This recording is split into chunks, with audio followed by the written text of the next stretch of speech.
Hi viewers, welcome back to our channel Pashupatinath tarot. ಇವತ್ತು ನಮ್ಮ topic ಬಂದು ಯೂನಿವರ್ಸ್ ನಿಮ್ಮ ರಿಲೇಶನ್ಶಿಪ್ಗೆ ಯಾವ ಥರ ಗೈಡೆನ್ಸ್ ಅನ್ನೋದು ಕೊಡ್ತಾ ಇದೆ ಅಂತ ನೋಡೋಣ. ಓಕೆ, ಯೂನಿವರ್ಸ್ ನಿಮ್ಮ ರಿಲೇಶನ್ಶಿಪ್ಗೆ ಏನು ಗೈಡೆನ್ಸ್ ಕೊಡ್ತಿದೆ ಅಂತ ಇಲ್ಲಿ ನಮ್ಮ ಟಾಪಿಕ್ ತಗೊಂಡಿದ್ದೀವಿ. ಓಕೆ, ನಾನು ಕಾರ್ಡ್ ಶಫಲ್ ಮಾಡೋವಾಗ ನೀವು ನಿಮ್ಮ ಹೆಸರು, ನಿಮ್ಮ ಪರ್ಸನ್ ಹೆಸರು, ಅವ್ರ ಡೇಟ್ ಆಫ್ ಬರ್ತು, ಇಲ್ಲ ಅಂತ ಅಂದರೆ ಅವ್ರ ಹತ್ರ ಇರೋ ಸ್ವೀಟ್ ಮೆಮೊರಬಲ್ಸು ಎಲ್ಲ ರಿಮೆಂಬರ್ ಮಾಡ್ಕೊಳ್ರಿಮ್ಮ. ಓಕೆ, ಈಗ ರೀಡಿಂಗಲ್ಲಿ ಹೋಗೋಣ. ಅವರು ಏನು ಹೇಳ್ಬೇಕು ಅನ್ಕೊತಾ ಇದ್ದಾರೆ ಯೂನಿವರ್ಸ್ ಇವತ್ತು ನಿಮ್ಮ ರಿಲೇಶನ್ಶಿಪ್ ಪರ್ಪಸ್ ಆಗಿ. Okay, please give me accurate answers universe. ನಮ್ಮ ವ್ಯೂವರ್ಸ್ ಆಗಿರೋ ಅಂತ ಅವರು ರಿಲೇಶನ್ಶಿಪ್ಗೆ ನೀವು ಯಾವ ಥರ ಗೈಡೆನ್ಸ್ ಅನ್ನೋದು ಕೊಡಬೇಕು ಅನ್ಕೊತಾ ಇದ್ದೀರೋ ಪ್ಲೀಸ್ ಹೇಳಿ ಯೂನಿವರ್ಸ್. ಕರೆಕ್ಟಾಗಿ ಆಕ್ಯುರೇಟ್ ಆನ್ಸರ್ಸ್ ನಮ್ಮ ವ್ಯೂವರ್ಸ್ ರಿಲೇಶನ್ಶಿಪ್ಪಲ್ಲಿ ಗೈಡೆನ್ಸ್ ಏನು ಕೊಡಬೇಕು ಅನ್ಕೊತಾ ಇದ್ದೀರೋ ಪ್ಲೀಸ್ ಹೇಳಿ ಯೂನಿವರ್ಸ್. ಓಕೆಮಾ, Shiva Shiva.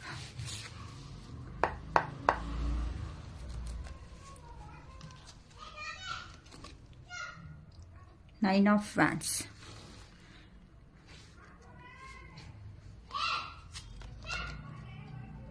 Ace of Cups, Five of Wands,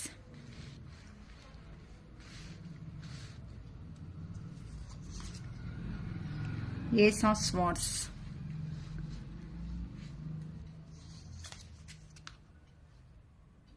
Knight of Pentacles,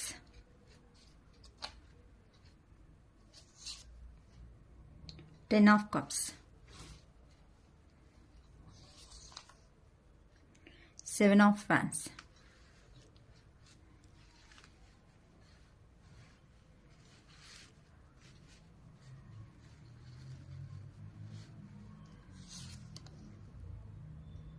Page of Wands,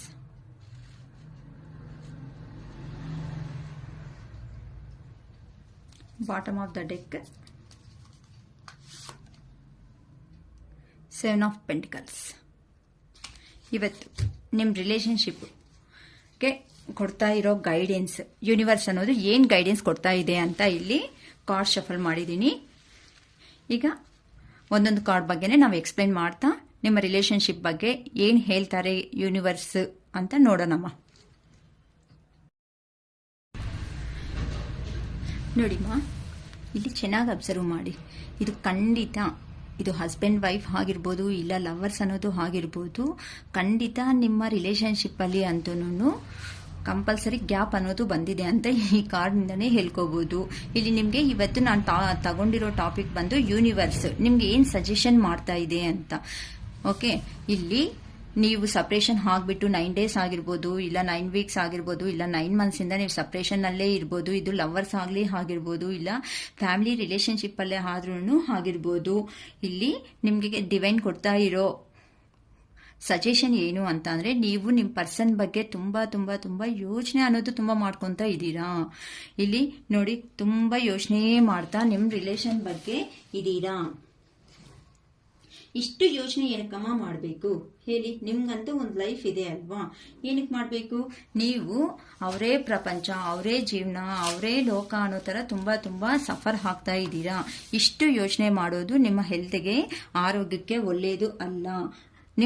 ನಿಮ್ಗೋಸ್ಕರ ನೀವು ಸ್ಟ್ಯಾಂಡ್ ಅನ್ನೋದು ಮಾಡ್ಕೊಳ್ರಿ. ನೀವು ಯಾವಾಗಂತೂ ಪಾಸಿಟಿವ್ ಅಲ್ಲಿ ಇರ್ತೀರೋ, ನಿಮ್ಮನ್ನ ಬಿಟ್ಟು ಹೋಗಿರೋ ಮನುಷ್ಯಂಗೂ ಅದೇ ಪಾಸಿಟಿವ್ನೆಸ್ ಅನ್ನೋದೇ ಇರುತ್ತೆ. ಇಲ್ಲಿ ನೀವು ಸಫರ್ ಅನ್ನೋದು ಆಗ್ತಾ ಇದೆ ಅಂತ ಅಂದ್ರೆ ಅಲ್ಲಿ ಏನಾಗುತ್ತೆ, ಅವರು ಏನಕ್ಕೆ ಅಂತ ಅಂದ್ರೆ ಇಲ್ಲಿ ನಿಮ್ಮ ರಿಲೇಶನ್ಶಿಪ್ ಜೆನ್ಯೂನ್ ಆಗಿ ಪ್ರೀತಿ ಮಾಡಿರೋ ಅವ್ರಿಗೆ ಖಂಡಿತ ನಿಮ್ಮ ಎನರ್ಜೆಟಿಕ್ ಲೆವೆಲ್ಸ್ ಅನ್ನೋದೇ ನಿಮ್ಮ ಪರ್ಸನ್ಗೂ ಕ್ಯಾಚಪ್ ಆಗ್ತಾ ಇರುತ್ತೆ. ಓಕೆನಾ, ನೀವು ಯಾವ ತರ ಥಿಂಕ್ ಮಾಡ್ತೀರೋ ನಿಮ್ಮ ಎನರ್ಜಿ ಅನ್ನೋದು ಅವ್ರಿಗೂ ಹೋಗ್ತಾ ಇರೋದಕ್ಕೆ ಅವರು ಆ ತರನೇ ಡಿಪ್ರೆಸ್ ಅಲ್ಲಿ ಇರ್ತೀರಾ. ಅದಕ್ಕೆ ನೀವು ಅನ್ನೋದು ತುಂಬಾನು ಓವರ್ ಆಗಿ ಥಿಂಕ್ ಮಾಡ್ತಾ ಇದ್ದೀರಾ. ಇಷ್ಟು ಥಿಂಕಿಂಗ್ ಲೆವೆಲ್ ಅನ್ನೋದು ಒಳ್ಳೇದು ಅಲ್ಲ. ನೀವು ಯಾವಾಗೂ ಬಿ ಪಾಸಿಟಿವ್ ಆಗಿದೆ ಅಂತ ಅಂದ್ರೆ ನಿಮ್ಮ ಪರ್ಸನ್ಸ್ ಅನ್ನೋ ಅವರು ಅಷ್ಟೇ ಹ್ಯಾಪಿನೆಸ್ ಇಂದ ನಿಮ್ಮ ಹತ್ರ ಬರ್ತಾರೆ ಅಂತ ಇಲ್ಲಿ ಯೂನಿವರ್ಸ್ ಅನ್ನೋದೇ ಹೇಳ್ತಾ ಇದಾರಮ್ಮ. ಓಕೆನಾ. ನಿಮ್ಮ ತುಂಬ ಅಳ್ತಾ ಇದ್ರೆ ಅಯ್ಯೋ ನಮ್ಮ ಪರ್ಸನ್ ಹೋಗ್ಬಿಟ್ರು, ದೂರ ಹೋಗ್ಬಿಟ್ರು, ಅವ್ರು ಬರ್ತಾರೋ ಬರಲ್ವೋ, ನಂಗೆ ಅವರೇ ಪ್ರಪಂಚ, ಅವರೇ ಜೀವನ ಅನ್ನೋದು ಎಲ್ಲ ಬಿಟ್ಬಿಟ್ಟು, ಇಲ್ಲಿ ಫ್ಯಾಮಿಲಿ ರಿಲೇಷನ್ ಫ್ರೆಂಡ್ಸ್ನ ಎಲ್ಲ ಬಿಟ್ಬಿಟ್ಟು ರೂಮಲ್ಲಿ ಅಳ್ಕೊಂತ ಇದ್ದೀರಾ ಅಂತ ಅಂದ್ರೆ ಏನು ಯೂಸ್ ಆಗುತ್ತೆ ಹೇಳಿ? ಏನಾದರೂ ಯೂಸ್ ಆಗುತ್ತಾ? ಇಲ್ಲ ತಾನೇ. ಓಕೆನಾ. ನೀವು ಯಾವಾಗಂತೂ ಹ್ಯಾಪಿ ಲೈಫ್ ಅನ್ನೋದು ಲೀಡ್ ಮಾಡ್ತಾ ಇರ್ತೀರೋ ಆಟೋಮೆಟಿಕ್ ಆಗಿ ಆ ದೇವ್ರು ಅನ್ನೋದೇ ನಿಮ್ಮ ರಿಲೇಷನ್ನ ಹತ್ರಕ್ಕೆ ಕಲಿಸ್ತಾರೆ. ಅದು ಮೇಲ್ ಆಗಿರ್ಬೋದು, ಫೀಮೇಲ್ ಅನ್ನೋದು ಆಗಿರ್ಬೋದು. ಓಕೆನಾ. ತುಂಬ ನೀವು ಪಾಸಿಟಿವ್ನೆಸ್ಗಂತೆ ಬನ್ನಿಮ್ಮ. ತುಂಬ ಇಷ್ಟು ಯೋಚನೆ ಅನ್ನೋದು ನಿಮ್ಮ ಆರೋಗ್ಯಕ್ಕೂ ಒಳ್ಳೇದಲ್ಲ. ನಿಮ್ಮ ಎನರ್ಜಿನಿಂದ ಅವರು ನಿಮ್ಮ ಪರ್ಸನ್ ಅವರು ತುಂಬ ಸ್ಟ್ರಗಲ್ ಮಾಡ್ತಾ ಇರ್ತಾರೆ. ಸೊ ಬಿ ಪಾಸಿಟಿವ್ ಆಲ್ವೇಸ್ ಅಂತ ಈ ಕಾರ್ಡಿಂದ ನಾವು ಹೇಳ್ಕೋಬಹುದು. Next ace of cups. ಇಲ್ಲಿ ನೋಡಿಮ್ಮ, ಇಲ್ಲಿ ಅವರು ನಿಮ್ಮ ಬಗ್ಗೆನೇ ಯೋಚನೆ ಮಾಡ್ತಾ ಇದ್ದಾರೆ. ಓಕೆನಾ. ಅವರು ನಿಮ್ಮ ಬಗ್ಗೆನೇ ಯೋಚನೆ ಮಾಡ್ತಾ ತುಂಬ ಇದ್ದಾರೆ. ಯಾಕಂದ್ರೆ ಒಂದು ರಿಲೇಷನ್ ನಲ್ಲಿ ಇರೋ ಅವರು ನಿಮ್ದು ನಿಜವಾದ ಲವ್ ಅಂಡ್ ಅಫೆಕ್ಷನ್ ಅಂತ ಅವ್ರಿಗೆ ಅರ್ಥ ಆಗೋಗಿದೆ. ಅಲ್ಲಿ ಆಗಿರೋದಕ್ಕೆ ನಿಮ್ಗೋಸ್ಕರ ದೇವ್ರೆ ಮತ್ತೆ ನಿಮ್ಮ ಹತ್ರಕ್ಕೆ ಅವ್ರನ್ನ ಕಳಿಸ್ತಾ ಇದ್ದಾರೆ. ಓಕೆನಾ. ನಾನು ನಮ್ಮ ಪರ್ಸನ್ ಅನ್ನೋದನ್ನ ಬಿಟ್ಬಿಟ್ಟು ಬಂದಿದ್ದೀನಿ. ಅವ್ರೇನೋ ನೀವು ತೋರಿಸಿರೋ ಲವ್ ಅಂಡ್ ಅಫೆಕ್ಷನ್ ಇಂದ ಅವರು ಆ ತರಾನೇ ಫೀಲ್ ಆಗ್ತಾ ಇದಾರಲ್ವಾ. ಅಯ್ಯೋ ನನ್ನ ಪರ್ಸನ್ ಅನ್ನೋ ಅವರು ಅಲ್ಲಿ ಬಿಟ್ಟು ಬಂದಿದ್ದೀನಲ್ವಾ, ಅವ್ರಿಗೋಸ್ಕರ ನಾನು ಖಂಡಿತ ಹೋಗ್ಬೇಕು, ನನ್ನ ಬಾಧೆ ಬೀಳ್ತಾ ಇದ್ದಾರೆ ಅಂತ ಅವರು ಅದೇ ಲೆವೆಲಲ್ಲೇ ಯೋಚನೆ ಮಾಡ್ತಾ ಇದ್ದಾರೆ. ಇದು ಅದಕ್ಕೋಸ್ಕರನೇ ನಿಮ್ಮ ಲವ್ ಅನ್ನೋದನ್ನ ನೀವು ತೋರಿಸ್ಬೇಕು, ಕಂಟ್ರೋಲ್ ಅಲ್ಲಿ ಇಟ್ಕೊಂಡು ಹ್ಯಾಪಿ ಆಗಿದ್ರೆ ಖಂಡಿತ ಅವ್ರ ರಿಟರ್ನ್ ಅನ್ನೋದು ಬಂದೇ ಬರ್ತಾರೆ ಅಂತ ಬಿ ಪಾಸಿಟಿವ್ ಆಗಿರ್ರಿ. ಓಕೆನಾ. ಅವ್ರು ನಿಮ್ಗೋಸ್ಕರ ಸ್ಟ್ಯಾಂಡ್ ಮಾಡ್ತಾರೆ. ನಿಮ್ಗೆ ಬಂದು ಒಳ್ಳೆ ಒಂದು ಕಪ್ ಲೆವೆಲ್ ಅಂತ ಅಂದ್ರೆ ಒಂದು ಆಫರ್ ಅನ್ನೋದು, ಒಂದು ಗಿಫ್ಟ್ ಅನ್ನೋದನ್ನು ತಗೊಂಡು ಬಂದು ನೀವು ಖಂಡಿತ ನಿಮ್ಮನ್ನ ಇಂಪ್ರೆಸ್ ಮಾಡೋದಕ್ಕೆ ಬಂದೇ ಬರ್ತಾರೆ ಅಂತ ಇಲ್ಲಿ ಡಿವೈನ್ ಹೇಳ್ತಿದ್ದಾರೆ. ನೋಡಿಮ್ಮ, ಇಲ್ಲಿ ಒಬ್ಬರೇ ಜಗಳ ಮಾಡ್ತಾ ಇದ್ದಾರೆ. ಎಷ್ಟು ಜನ ಹತ್ರ ಸೇರಿ ಜಗಳ ಮಾಡ್ತಾ ಇದ್ದಾರೆ. ನಿಮಗೆ ಗೊತ್ತಲ್ವಾ, ಒಂದು ಮ್ಯಾರೇಜ್ ಅಂತ ಅಂದ್ರೆ ಒಂದು ಮನೆಯಲ್ಲಿ ದೊಡ್ಡವರು ಹಿಂದೆ ಮುಂದೆ ಅನ್ನೋ ಅವರು ಎಷ್ಟು ಜನ ಹೇಗೆ ಸ್ಟ್ರಗಲ್ ಮಾಡ್ತಾರೆ. ಅತ್ತೆಗೆ ಇಷ್ಟ ಆಗ್ಬೇಕು, ಅಮ್ಮಗೆ ಇಷ್ಟ ಆಗ್ಬೇಕು, ನಮ್ಮ ಸೈಡ್ ಹೋಗ್ಬೇಕು, ಅವ್ರ ಸೈಡ್ ಹೋಗ್ಬೇಕು ಅಂತ ಇಷ್ಟು ಸ್ಟ್ರಗಲ್ಸ್ ಅನ್ನೋದು ಇದ್ದೇ ಇರುತ್ತೆ. ಲವ್ ಮ್ಯಾರೇಜಸ್ ಅಂತ ಅಂದ್ರೆ ಅಷ್ಟು ಈಸಿ ಟಾಸ್ಕ್ ಅನ್ನೋದು ಅಲ್ವಲ್ಲ. ಓಕೆನಾ.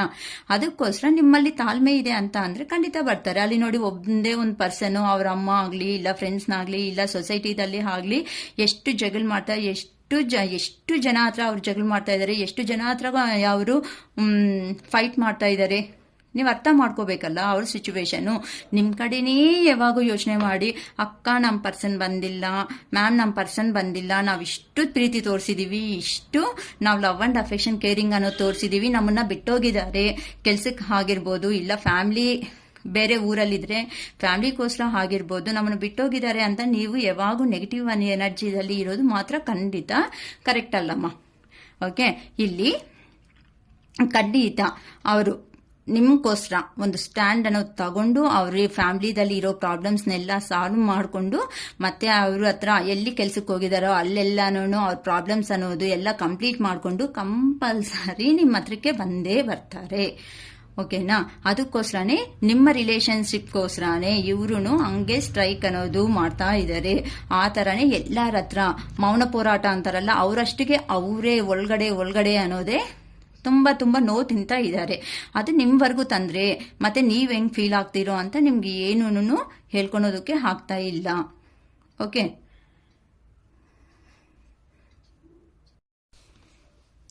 ಏಸ್ ಆಫ್ ಸ್ವಾರ್ಡ್ಸ್.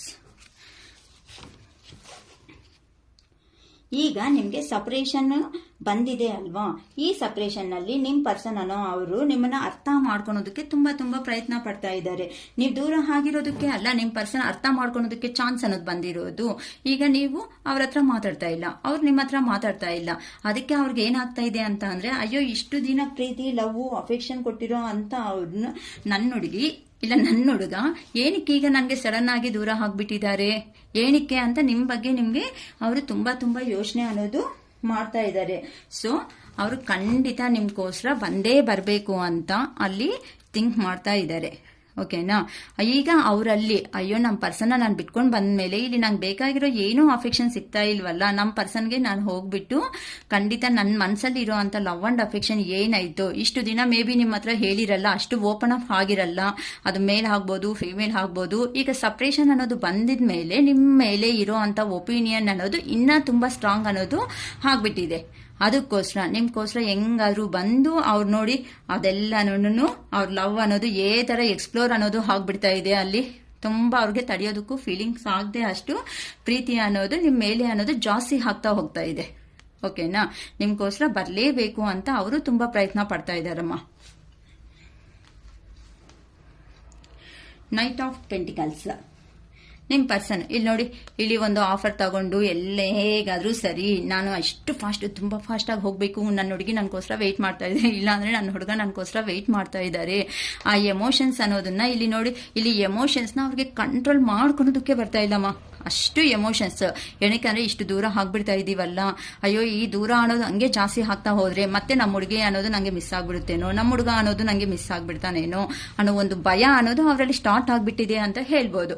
ಅದಕ್ಕೋಸ್ಕರ ಹೇಗಾದ್ರೂ ಆಗ್ಲಿ ನಮ್ಮ ಹುಡುಗಿಗೆ ಹತ್ರಕ್ಕೆ ನಾನು ಹೋಗ್ಬೇಕು, ನಾನು ರೀಚ್ ಆಗ್ಬೇಕು, ನನ್ನ ಮನಸ್ಸಲ್ಲಿ ಇರೋ ಒಪಿನಿಯನ್ A to Z ಅವ್ರ ಹತ್ರ ಹೇಗಾದ್ರೂ ಬಯಸ್ಕೊಂಡ್ರು ಪರವಾಗಿಲ್ಲ, ನೀವು ಉಗಿದ್ರು ಪರವಾಗಿಲ್ಲ, ನಿಮ್ಗೋಸ್ಕರ ಅವ್ರು ಖಂಡಿತ ಸ್ಟ್ಯಾಂಡ್ ತಗೋಬೇಕು. ಫಾಸ್ಟಾಗಿ ನನ್ನ ಹುಡುಗಿ ಹತ್ರಕ್ಕೆ ಹೋಗ್ಬಿಟ್ಟು ಏನೋ ಒಂದು ಹೆಂಗಾದ್ರೂ ಇಂಪ್ರೆಸ್ ಅನ್ನೋದು ಮಾಡ್ಬಿಟ್ಟು ಹೆಂಗಾದ್ರೂ ಕೈಯಲ್ಲಿ ಇಟ್ಕೋಬೇಕು, ನನ್ನ ಹುಡುಗಿ ಹತ್ರಕ್ಕೆ ನಾನು ಹೋಗ್ಲೇಬೇಕು ಅಂತ ತುಂಬಾ ಅವರು ಯೋಚನೆ ಮಾಡ್ತಾ ಇದ್ದಾರೆ. ನಿಮ್ಗೋಸ್ಕರ ಹಾರ್ಡ್ ವರ್ಕ್ ಎಲ್ಲ ಮಾಡ್ಕೊಂಡು ಫೈನಾನ್ಷಿಯಲ್ ಸ್ಟೆಬಿಲಿಟಿ ಅನ್ನೋದು ತಗೊಂಡು ನಿಮ್ ಜೀವನದಲ್ಲಿ ಬರಬೇಕು ಅಂತ ತುಂಬಾ ಫಾಸ್ಟ್ ಆಗಿ ನೋಡಿ, ಇಷ್ಟು ಫಾಸ್ಟ್ ಆಗಿ ಒಂದು ಆಫರ್ ಅನ್ನೋದು ಕೊಡಬೇಕು ಅಂತ ನಿಮ್ ಜೀವನದಲ್ಲಿ ಮತ್ತೆ ರೀ ಎಂಟ್ರಿ ಅನ್ನೋದು ಖಂಡಿತ ಆಗ್ತಾ ಇದಾರಮ್ಮ. ನೀವು ಯಾರ ಬಗ್ಗೆ ಯೋಚನೆ ಮಾಡಿ ನೋಡ್ತಾ ಇದೀರೋ ಅವ್ರು ಖಂಡಿತ ನಿಮ್ ಲೈಫಲ್ಲಿ ಬಂದೇ ಬರ್ತಾರೆ ಅಂತ ಇಲ್ಲಿ ಹೇಳ್ಬೋದು. ಇನ್ನ ಅವ್ರು ನೋಡಿ ಎಷ್ಟು ಗ್ರೇಟ್ಫುಲ್ ಪೀಪಲ್ಸ್ ಅಲ್ಲ ನಿಮ್ ಬಗ್ಗೆ. ನೀವಾದ್ರೂ ಅವ್ರು ಜಸ್ಟ್ ತೋರಿಸಿರೋದು ಲವ್ ಒಂದೇ, ಅವ್ರೊಂದೇ ಸರಿ ಫ್ಯಾಮಿಲಿ ಮಕ್ಕಳು ಎಲ್ಲಾರನ್ನೂ ಇಮ್ಯಾಜಿನ್ ಮಾಡ್ಕೋಬಿಟ್ಟಿದ್ದಾರೆ ಆಲ್ರೆಡಿ. ನೀವಾದ್ರೂ ನಿಮ್ ಪರ್ಸನ್ ಬರ್ತಾನಾ ಬರಲ್ವಾ ಅಂತ ನೀವು ನೆಗೆಟಿವ್ ಎನರ್ಜಿದಲ್ಲಿ ಇದ್ದಾರೆ. ಅಲ್ಲಿ ನಿಮ್ ಪರ್ಸನ್ ನೋಡಿದ್ರೆ ಒಂದೇ ಸಾರಿ ಫ್ಯಾಮಿಲಿನೇ ಇಮ್ಯಾಜಿನ್ ಮಾಡ್ಕೋಬಿಟ್ಟಿದ್ದಾರೆ. ಫ್ಯಾಮಿಲಿ ಮಕ್ಕಳು ಎಲ್ಲ ರಿಲೇಷನ್ ಅನ್ನೋದನ್ನೇ ಇಮ್ಯಾಜಿನ್ ಮಾಡ್ಕೋಬಿಟ್ಟಿದಾರಮ್ಮ. ಇಷ್ಟು ನಿಮ್ ಪರ್ಸನ್ ಬಗ್ಗೆ ಇದಕ್ಕಿಂತ ಏನ್ ಜಾಸ್ತಿ ಹೇಳ್ಬೇಕು ಹೇಳಿ. ನಿಮ್ ಮೇಲೆ ಲವ್ ಇದೆ ಅಂತ ಹೇಳೋದಕ್ಕೆ ಅಷ್ಟು ಇಮ್ಯಾಜಿನ್ ಅಲ್ಲಿ ಅವರು ಬದುಕ್ತಾ ಇದ್ದಾರೆ ಅಂತ ಅಂದ್ರೆ ನೀವೆಷ್ಟು ಅದೃಷ್ಟವಂತರಲ್ಲ. ಇಲ್ಲಿ ಈ ವಿಡಿಯೋ ನೋಡ್ತಾ ಇರೋ ಅವರು ಲವ್ ಅಲ್ಲಿ ಆಗ್ಲಿ ರಿಲೇಷನ್ ಅಲ್ಲಿ ಆಗ್ಲಿ ಓಕೆನಾ, ಅಷ್ಟು ಅದೃಷ್ಟವಂತರು ಯಾರು ಇರಲ್ಲ ಅನ್ಸುತ್ತೆ. ನಿಮ್ ಪರ್ಸನ್ಗೆ ನೀವಂದ್ರೆ ರಿಯಲಿ ಹೇಳ್ತಾ ಇದೀವಿ. ಇಲ್ಲಿಗೆ ಯೂನಿವರ್ಸ್ ಗೈಡೆನ್ಸ್ ಅಂದ್ರೆ ದೇವ್ರು ಕೊಟ್ಟಿರೋ ಗೈಡೆನ್ಸ್ ಪ್ರಕಾರ ನಿಮ್ ಪರ್ಸನ್ಗೆ ನೀವು ತುಂಬಾ ಜಾಸ್ತಿ ಅಂದ್ರೆ ಪ್ರೀತಿ ಇದೆ ಅಂತ ಇಲ್ಲಿ ದೇವ್ರು ಹೇಳ್ತಾ ಇದ್ದಾರೆ. ಆದ್ರೆ ನೀವು ತುಂಬಾ ಯೋಚನೆ ಮಾಡಬೇಡಿ ಅಂತ ಹೇಳ್ತಾ ಇದ್ದಾರೆ. ಅವ್ರು ತುಂಬಾ ಫ್ಯಾಮಿಲಿನೇ ಇಮ್ಯಾಜಿನ್ ಮಾಡ್ಕೊಂಡಿದ್ದಾರೆ. ನಿಮ್ ಜೊತೆ ಬಂದ್ರೇನೆ ನೀವೇ ಸೋಲ್ಮೇಟ್, ನೀವೇ ನನ್ನ ಪಾಸ್ಟ್ ಲೈಫ್ ಪಾರ್ಟ್ನರ್, ನನ್ನ ಮ್ಯಾರೇಜ್ ಪಾರ್ಟ್ನರ್, ಒಂದು ಮ್ಯಾರೇಜ್ ಗಿಫ್ಟ್, ನನ್ನ ಗಿಫ್ಟ್ ಓಕೆ ಅನ್ಕೊಂತ ನಿಮ್ ಪರ್ಸನ್ ಅನ್ನೋರು ತುಂಬಾ ಯೋಚನೆ ಮಾಡ್ತಾ ನಿಮ್ಮ ಹತ್ರಕ್ಕೆ ಇಲ್ಲಿ ಟ್ರಾವೆಲ್ ಮಾಡ್ತಾ ನೋಡಿ, ಇಲ್ಲಿ ಟ್ರಾವೆಲ್ ಮಾಡ್ತಾ ಬಂದು ನಿಮ್ಮ ಹತ್ರ ಮ್ಯಾರೇಜ್ ಕಮಿಟ್ಮೆಂಟ್ ಅನ್ನೋದು ತಗೋಬೇಕು, ಒಂದು ಫ್ಯಾಮಿಲಿ ಅನ್ನೋದು ಒಳ್ಳೆ ಫ್ಯಾಮಿಲಿ ಲೈಫ್ ಅನ್ನೋದು ಬೇಕು ಅಂತ ತುಂಬಾ ಸ್ಟ್ರಗಲ್ ಮಾಡ್ತಾ ಅಲ್ಲಿ ನೋಡಿ, ಇಲ್ಲಿ ನೋಡಿದ್ರೆ ತುಂಬಾ ಜಗಳ ಮಾಡ್ಕೊಂತ ಇದ್ದಾರೆ ಹೆಂಗೆ ಸ್ಟೆಪ್ ತಗೋಬೇಕು ಅಂತ. ಅದೆಲ್ಲ ಆದ್ಮೇಲೆ ಅವ್ರು ಅಲ್ಲಿ ಇರುವಂತ ಲವ್ ಅಂಡ್ ಅಫೆಕ್ಷನ್ ತೋರ್ಸ್ಕೊಬಿಡ್ಬೇಕು, ನನ್ನ ಕೈ ಹಾಕ್ತಾ ಇಲ್ಲ ನಮ್ಮ ಪರ್ಸನ್ನ ಬಿಟ್ಟು ಹೋಗಿರೋದಕ್ಕೆ ಅಂತ ಕಾಣಿಸ್ತಿದೆ. ಮತ್ತೆ ಇಲ್ಲಿ ನೋಡಿದ್ರೆ ಅವರು ಸ್ಟ್ಯಾಂಡ್ ಹಾಕ್ಬಿಟ್ಟಿದ್ದಾರೆ. ನನ್ನ ಪರ್ಸನ್ಗೆ ನನ್ನ ಕಾಯಿ ಆಗಲ್ಲ, ನನ್ನ ಎಮೋಷನ್ ತಡೆಯೋದಕ್ಕೆ ನಾನು ಹೋಗ್ಲೇಬೇಕು, ಇವರೇ ನನ್ನ ಪರ್ಸನ್, ನನ್ನ ಪಾರ್ಟ್ನರು, ನನ್ನ ವೈಫ್ ಅಂತ ಫಿಕ್ಸ್ ಆಗ್ಬಿಟ್ಟಿದಾರಮ್ಮ. ಫ್ಯಾಮಿಲಿ ಬಂದಿದೆ ಅಂತ ಅಂದ್ರೆ ಅವ್ರ ಮೈಂಡ್ ಅಲ್ಲಿ ಎಷ್ಟು ಫಿಕ್ಸ್ ಆಗ್ಬಿಟ್ಟಿದ್ದಾರೆ ಅಂತ ನಾವು ಹೇಳ್ಬೋದು ಅಲ್ವಾ. ಇಲ್ಲಿ ನೋಡಿ ಇಲ್ಲಿ ಸ್ಟಿಕ್ಸ್ ಎಲ್ಲ ಇದೆ, ತುಂಬಾ ಹಾರ್ಡ್ ವರ್ಕ್ ಮಾಡ್ಕೊಂತ ಇದ್ದಾರೆ ಅವರು. ಅಲ್ಲೇ ಹಾರ್ಡ್ ವರ್ಕ್ ಮಾಡ್ಕೊಂತ ಇಲ್ಲೆಲ್ಲ ಚಿಕ್ಕ ಎಲೆಗಳೆಲ್ಲ ಸ್ಟಾರ್ಟ್ ಆಗಿದೆ ನೋಡಿ. ಅವ್ರ ಮನ್ಸಲ್ಲಿರೋ ಫೀಲಿಂಗ್ಸ್ ಸಮೇತ ಹಂಗೇನೆ. ಹೆಂಗೆ ಅಂತ ಅಂದ್ರೆ ಯಾರು ಏನು ಮಾತಾಡ್ಸಿದ್ರು ಸಮೇತ ಅವ್ರ ಕಿವಿಗೆ ಹೋಗಲ್ಲ. ನೀವೇ ಅವ್ರ ಮೈಂಡ್ ಅಲ್ಲಿ 24/7 ನಿಮ್ ಬಗ್ಗೆನೇ ಯೋಚನೆ ಮಾಡ್ಕೊಂತ ಇದ್ದಾರೆ ಅಂತ ಇಲ್ಲಿ ಚೆನ್ನಾಗಿ ಕಾಣಿಸ್ತಾ ಇದೆ ಅಲ್ವಾ. ಓಕೆನಾ, ಅಷ್ಟು ಫೀಲಿಂಗ್ಸ್ ನ ನಿಮ್ಮ ಮೇಲೆ ಇರೋ ಅಂತ ಎಮೋಷನ್ಸ್ ಅಷ್ಟು ಕಂಟ್ರೋಲಬಲ್ ಮಾಡ್ಕೊಂಡು ಅಷ್ಟು ಅವರಾಗಿ ಅವರೇ ಥಿಂಕ್ ಮಾಡ್ತಾ ನಿಮ್ ನೆನಪು ಅನ್ನೋದು ಬಂದಿದೆ ಅಂತ ಅಂದ್ರೆ ಅವ್ರು ಸಿಕ್ಕಾಬಟ್ಟೆ ಅವರಷ್ಟಿಗೆ ಅವರೇ ನಕ್ಕೊಳೋದು, ಅವರಷ್ಟಿಗೆ ಅವರೇ ಫೀಲ್ ಆಗೋದು, ಅವರಷ್ಟಿಗೆ ಅವರೇ ಎಲ್ಲ ಇಮ್ಯಾಜಿನೇಷನ್ಸ್ ಎಲ್ಲ ಮಾಡ್ಕೊಳೋದು, ಅಷ್ಟು ಲವ್ ಅಂಡ್ ಅಫೆಕ್ಷನ್ ಅಲ್ಲಿ ಅವ್ರ ಮನಸ್ಸಲ್ಲಿ ಅವರೇ ಇಟ್ಕೊಂಡು ಇದ್ದಾರೆ. Okay, next page of ವಾನ್ಸ್. ಓಕೆನಾ, ಹೆಂಗಾದ್ರೂ ಸರಿ ಏನಾದ್ರೂ ಸೇರಿ ಫಸ್ಟ್ ನನ್ನ ಪರ್ಸನ್ ನಾನು ಮೀಟ್ ಮಾಡಬೇಕು, ತುಂಬಾ ನನ್ನ ಪರ್ಸನ್ ಅನ್ನೋದನ್ನ ನಾನು ಮಿಸ್ ಆಗ್ಬಿಡ್ತಾ ಇದ್ದೀನಿ ಅಂತ ತುಂಬಾ ಎಮೋಷನ್ಸ್ ಅಲ್ಲಿ ಫೀಲಿಂಗ್ಸ್ ಅಲ್ಲಿ ಇದ್ದಾರೆ ಅಂತ ಇಲ್ಲಿ ಹೇಳ್ಬೋದಮ್ಮ. ತುಂಬ ಎಮೋಷನ್ಸ್, ತುಂಬ ಫೀಲಿಂಗ್ಸು ನಿನ್ನ ಹತ್ರ ಇದ್ರೆ ಮಾತ್ರನೇ ಆ ಹ್ಯಾಪಿನೆಸ್ ನನ್ನ ಜೀವನದಲ್ಲಿ ಇರುತ್ತೆ. ಇನ್ನು ಜೀವನದಲ್ಲಿ ಪ್ರಪಂಚದಲ್ಲಿ ನಿನ್ನ ಬಿಟ್ಕೊಂಡು ಹೋದ್ರೆ ಅಂತ ಅಂದರೆ ನನ್ನ ಲೈಫ್ ಮುಗೀತು, ನೀನೇ ನನ್ನ ಲವರು, ನೀನೇ ನನ್ನ ವೈಫ್ ಅನ್ನೋ ಲೆವೆಲಲ್ಲಿ ಫಿಕ್ಸ್ ಆಗಿಬಿಟ್ಟಿದ್ದಾರೆ. ನೋಡಿ ಇಲ್ಲಿ ಅವ್ರ ಮನಸ್ಸಲ್ಲಿ ಇರೋ ಫೀಲಿಂಗ್ಸ್ ಅನ್ನೋದು ನೀಟಾಗಿ ಇಲ್ಲಿ ಗೊತ್ತಾಗ್ತಾ ಇದೆ ಅಲ್ವಾ. ಥರ ಗಿಡಕ್ಕೆ ಅನ್ನೋದು ಲೀವ್ಸ್ ಅನ್ನೋದು ಬರ್ತಾ ಇರುತ್ತೋ ಸ್ವಲ್ಪ ಸ್ವಲ್ಪ ಅನ್ನೋದು ಅವ್ರ ಫೀಲಿಂಗ್ಸ್ನ ಅವರೇ ಕಂಟ್ರೋಲ್ ಮಾಡ್ಕೊಂತ ನನ್ನ ಪರ್ಸನ್ ಹೇಗಾದ್ರೂ ರೀಚ್ ಆಗಲೇಬೇಕು ಅಂತ ತುಂಬ ಹೋಮ್ಲಿ ನೇಚರ್ ಅನ್ನೋದು ನಿಮ್ಮ ಹತ್ರ ಇದ್ರೆ ಮಾತ್ರನೇ ಹೋಮ್ಲಿ ನೇಚರ್ ಅನ್ನೋದು ಅವ್ರಿಗೆ ಸಿಗುತ್ತೆ ಅಂತ ಅವರು ಕನ್ಫರ್ಮ್ ಮಾಡ್ಕೊಬಿಟ್ಟಿದಾರಮ್ಮ. ಹ್ಯಾಪಿಯಾಗಿರ್ರಿ. ಇಲ್ಲಿ ನೋಡಿದ್ರೆ ಎಲ್ಲೋ ಕೆಲ್ಸಕ್ಕೋ ಇಲ್ಲ ಅಂತ ಅಂದರೆ ಎಲ್ಲಾದರೂ ಬೇರೆ ಅಂದರೆ ಅದರ್ ಕಂಟ್ರೀಸ್ ಇಲ್ಲ ಅಂತ ಅಂದರೆ ನಿಮ್ಮ ಹತ್ರ ನಿಮ್ಮ ಊರಲ್ಲಿ ಇರೋದು ಬಿಟ್ಟು ಬೇರೆ ಊರಿಗೆ ಕೆಲ್ಸಕ್ಕೆ ಅನ್ನೋದು ಹೋಗಿರ್ತಾರೆ. ಅಂಥ ಮೂಮೆಂಟಲ್ಲಿ ಅಲ್ಲಿ ಹೋದರೆ ಅಲ್ಲಿ ಏನು ಹ್ಯಾಪಿನೆಸ್ ಆಗಿರೋ ಅಂಥ ಲೈಫೇ ಇಲ್ಲ. ಯಾಕಂದರೆ ನೀವು ಇಲ್ಲಿದ್ದೀರಲ್ವಾ, ನೀವು ಲವ್ ಮಾಡಿರೋ ಅವರು ಇಲ್ಲಿಟ್ಕೊಂಡು ಅಲ್ಲಿ ಹೋಗಿದ್ರೆ ಅಲ್ಲಿ ಯಾರು ಏನೇ ಮಾತಾಡಿದ್ರು ಸಮೇತ ಪದೇ ಪದೇ ನೀವು ನೆನಪು ಬರ್ತಾ ಇದ್ರಿ. ಇನ್ನು ಅವ್ರು ಕೆಲಸ ಮಾಡೋದಕ್ಕೆ ಮೂಡಲ್ಲಿರುತ್ತಮ್ಮ, ಅರ್ಥ ಮಾಡ್ಕೋಬೇಕಲ್ವಾ ನೀವು. ಸೊ ಯಾವಾಗೂ ನೀವು ಥಿಂಕಿಂಗ್ ಮಾಡೋ ವಿಧಾನನೂ ಅಷ್ಟೇ ಪಾಸಿಟಿವ್ ಆಗಿದೆ ಅಂತ ಅಂದರೆ ಚೆನ್ನಾಗಿ ಅವ್ರಿಗೂ ಒಳ್ಳೇದು ಆಗುತ್ತೆ. ಅವರು ಎಲ್ಲೇ ಇದ್ರೂ ನಿಮ್ಗೋಸ್ಕರ ಅನ್ನೋದು ನಿಮಗೆ ಸ್ಟ್ಯಾಂಡ್ ತಗೊಂಡು ನಿಮ್ಮ ಹತ್ರಕ್ಕೆ ಬರ್ತಾರೆ. ಆಲ್ರೆಡಿ ಅವ್ರ ಪ್ಲಾನಿಂಗ್ ಎಲ್ಲ ಆಗೋಗಿದೆ. ನಿಮ್ಮ ಹತ್ರಕ್ಕೆ ಬರೋದು ಮಾತ್ರನೇ ವೇಟಿಂಗ್ ಲಿಸ್ಟಲ್ಲಿ ಇಟ್ಕೊಂಡಿದ್ದಾರೆ. ಬರಬೇಕು, ನನ್ನ ಪರ್ಸನ್ಗೆ ಮಾತಾಡಿಸ್ಕೋಬೇಕು, ನಾನು ಹ್ಯಾಪಿಯಾಗಿ ನನ್ನ ಪರ್ಸನ್ ಜೀವನದಲ್ಲಿ ಇರಲೇಬೇಕು ಅಂತ ತುಂಬ ಎಮೋಷನ್ಸ್ ಅನ್ನೋದು ಅವ್ರಿಗೆ ಕಂಟ್ರೋಲ್ಗೆ ಬರ್ತಾ ಇಲ್ಲ. ಆ ಥರ ಇದೆ ಅಮ್ಮ. ಅಲ್ಲಿ ಹೋದ್ರೂ ಸಮೇತ ನಿಮ್ಮನ್ನು ಮೋಸ ಮಾಡಿಕೊಂಡು ಇಲ್ಲ ಅಂತ ಅಂದ್ರೆ ನಿಮ್ಗೆ ಹೇಳ್ಬಿಟ್ಟು ಹೋದ್ರೂ ಸಮೇತ ಹೋಗಿರೋ ಜಾಗದಲ್ಲಿ ಅವ್ರು ನೆಮ್ಮದಿಯಾಗೇ ಇಲ್ಲ ಅಮ್ಮ. ಅಲ್ಲಿ ನೆಮ್ಮದಿಯಾಗಿದ್ರೆ ಅಲ್ವಾ.